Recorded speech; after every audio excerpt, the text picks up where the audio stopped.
This video is brought to you by Soccer.com, North America's largest online soccer retailer. Don't forget to use coupon code 1SR4U13 at checkout for free shipping within the US on any order of $100 or more. Hey guys, Josh from SoccerReviewsForYou.com, bringing you an unboxing plus on-feet video of the AG Nike Mercurial Vapor 9 in the brand new black, white, dark charcoal, and atomic red colorway. Like all the top-end models from Nike, a string bag is included. This particular string bag is black with your Mercurial logos and Nike swoosh logos there on the front in that same atomic red colorway that you'll find on the shoes. So I'll get the shoes out of the box, get this box out of the way, and if you guys could take a quick second to leave a like on the video, it would be greatly appreciated. So here is a look at the black and white Mercurial Vapor 9. This is part of the Black Pack or Stealth Pack release of colorways that Nike is coming out with across all four of their silos. But there's definitely been the most amount of excitement around the Mercurial Vapor 9 colorway release for two reasons. One, we never see a black and white Mercurial. They always tend to be in very bright, very flashy colorways. So to see one in black and white is just very, very rare. And two, they're actually releasing this particular colorway with two different upper variations for the Mercurial Vapor 9. One of which people believe is actual leather, and that's not the case at all, and I'll explain that in just a second. So the one I have here in my hand is obviously the dimpled speed control version of the Mercurial Vapor 9. It's basically what we saw at launch from the Fireberry colorway as well as the Sunset colorway, whereas the alternate version features an artificial leather grain finish. Now keep in mind that I said artificial, and the wording that a lot of websites have put out to kind of mislead people into thinking that the shoe is actually leather is false. The shoe is made from Taichen synthetic just like the speed control version, and it isn't actually anything new from the Mercurial Vapor 9 at all, or Nike for that matter. It is in fact Taichen synthetic, and it features an artificial leather grain finish, something that we've actually seen twice already from the Mercurial Vapor 9 series. One time with the CR7 colorway like I have here, you can see it does have that artificial leather grain to it, and the second time being at launch with the metallic platinum colorway, for those of you guys that can remember that far back. So no, unfortunately, the artificial leather grain version of the MV9 isn't actually made from real leather. It's made from Taichen synthetic, and yes, I will be getting it in hopefully very shortly in the next week or two, so stick around and stay tuned for that video. Now as far as the speed control version goes, it is a little bit different as far as the colorway itself, because you do have that little bit of a fade in the design. The black area on the boot is going to be basically from this area forward on the actual main section of the upper, whereas the tongue laces, heel liner, as well as the ring around the outsole is also in all black, as you can see. And then from basically the edge of the forefoot, it fades to a dark charcoal color, which has a matte finish. It's basically like a very, very dark gray. From a distance, it definitely will appear to be all black, but just keep in mind that there is a little bit of a fade on the speed control version of the MV9. You do have your white accents in the Nike swoosh here on the front, your Mercurial logo on the outside, your Nike logo here on the instep, and then of course you do have your atomic red accents with the Nike swoosh on the tongue, the insole itself, and then of course the AG studs are also in that atomic red color.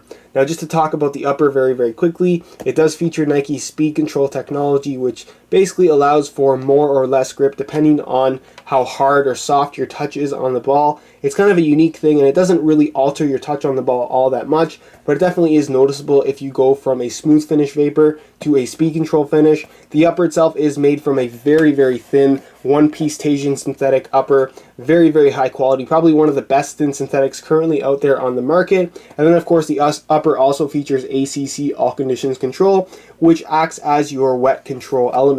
You do have a synthetic leather heel liner, as you can see, along with a central lacing system. The heel liner itself has some pretty decent padding about it, and for how lightweight the shoe actually is, it actually is pretty comfortable. You will notice a little bit of stiffness at first, but give the shoe a couple hours of break-in time and you will find that it actually ends up being pretty comfortable considering how tight and close to the foot it fits. As far as the insole itself goes, I'll give you a quick look at that. Basically, it's nothing too fancy here. It has a mesh liner on top, full EVA foam insole with perforations throughout. It's very, very minimal. It's probably the worst part of the shoe if you would ask me. It slides around a little bit, but if you did want to put a little bit of glue or even just swap it out for a different insole altogether, the issue with the slippage on the inside will definitely go away for you. And again, this is a problem that not everybody has, but something that I personally did experience while wearing the Nike Mercurial Vapor 9.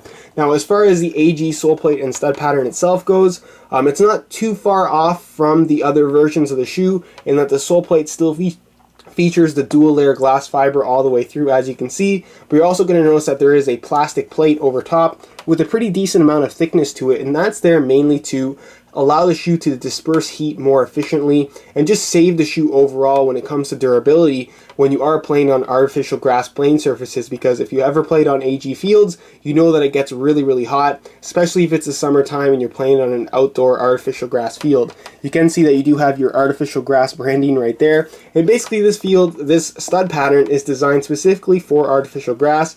This AG layout is specific to the Mercurial Vapor, or the Mercurial series I should say, and overall, if you're playing on AG fields, this is definitely what you want to go for, not only based on performance, but also to allow for better durability with your shoe and just an overall more comfortable playing experience, just because the studs themselves are the proper length, and you're going to get some really great performance out of the stud pattern on an artificial grass playing surface.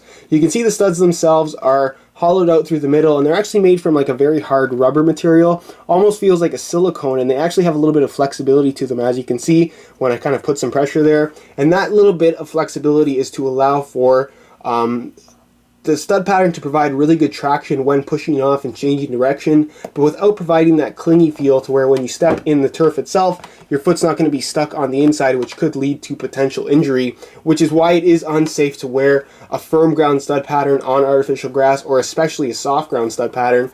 So that's why one of the main reasons why you would want to go for an AG stud pattern. It really does perform well if you're playing mainly on AG fields.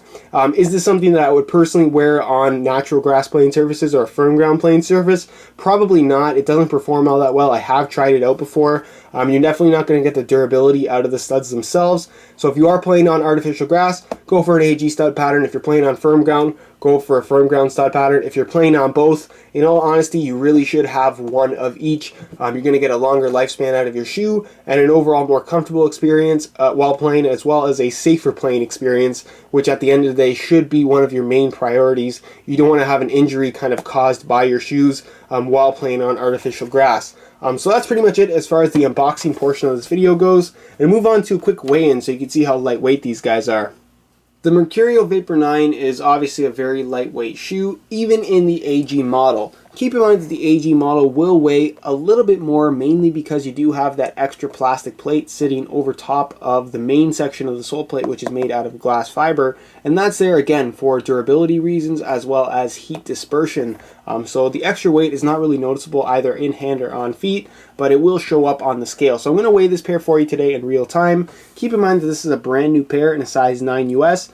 We're going to throw it on the scale, and you can see that they weigh in at 7.2 ounces, so still very lightweight. I believe the firm ground version of the shoe weighs in somewhere around 6.9 or 6.8, so just a little bit less, but not enough weight to, like I said, where you're going to notice it either in hand or on feet. So that's pretty much it as far as the weigh-in portion of this video goes. And move on to a quick on feet so you can get a better idea as to how these shoes fit and what the sizing is like. Alright, here's a look at the Nike Mercurial Vapor 9s on feet. And from right out of the box, you will notice quite a bit of stiffness from the sole plate on this particular shoe. But give it a couple hours of break-in time and you will find that they will feel a lot more comfortable. The Tahitian synthetic upper is fairly soft from right out of the box, mainly due to how thin it is. So you do have some decent flexibility from the upper itself. But again, after a couple hours of break-in time, you will find that the shoe will expand a little bit. Not necessarily stretch, but expand, and overall just feel a lot more comfortable. As far as the fit of the shoe itself goes, the Mercurial series has been famous for having a very narrow, tight-fitting cut about it, and the same can be said about the Mercurial Vapor 9. It has a very tight fit about it. I have about average width feet, a little bit flat-footed as well, and you can see that I'm pretty much at the maximum of what this shoe can handle through the midfoot, forefoot, and toe box area of the shoe itself. So if you do have slightly wider feet, I would definitely stay away from the Mercurial series altogether. As far as sizing goes, I'm wearing my usual size 9 US here, and the fit and the length is pretty much perfect. So if you are looking to order a pair for yourself, I would strongly recommend going true to size. This black colorway definitely looks really good. I wish the shoe was all black instead of having that dark charcoal fade, but again, that's just my opinion, and overall, from a distance, the shoe is still going to have that low profile look that I think a lot of people are looking for from a black Mercurial colorway. So that's pretty much it as far as the on-feet portion of this video goes, and I'll leave you to my final thoughts.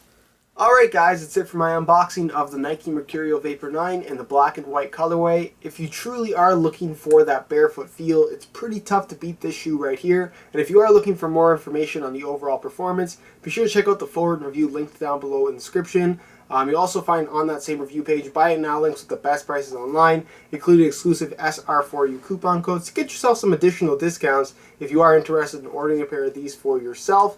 I also do have a couple playtest videos of the MV9. I'll leave annotations to those on screen so you can go ahead and check those out. Any questions you have, feel free to leave a comment down below. And if you did enjoy the video, be sure to support it with a like. Subscribe if you haven't already for daily videos on all the latest soccer gear. You can find all of my social media links down below in the description. And other than that, guys, I hope you enjoyed today's video. And as always, thanks for watching.